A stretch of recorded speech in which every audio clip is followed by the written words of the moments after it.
We begin with developing news. The Republican National Convention kicks off in Milwaukee today. But the atmosphere there is filled with tension and heightened scrutiny on security as well. A gunman opened fire at a rally for former President Trump in Pennsylvania over the weekend, killing one person and leaving two others critically hurt. Federal law enforcement officers are now searching for the motive of the suspect who was killed on Saturday.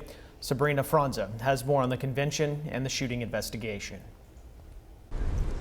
There's a heavy security presence in Milwaukee as the Republican National Convention begins later today. I feel pretty safe. The U.S. Secret Service says it's keeping its security plan as is.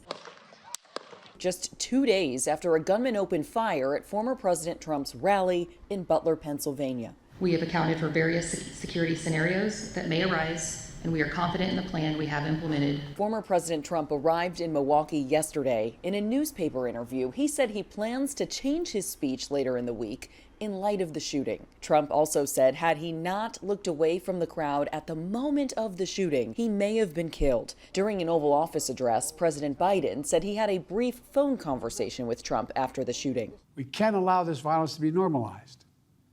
You know, the political record in this country has gotten very heated. It's time to cool it down.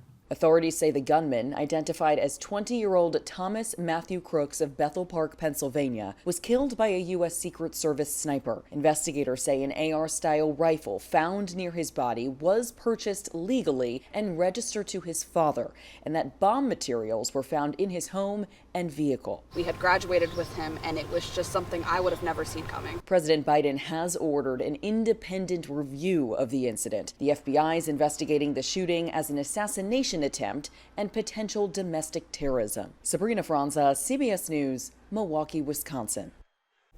Investigators say the gunman's family is cooperating with the investigation. Meanwhile, former President Trump said the change in his speech will likely emphasize the need to bring the country together.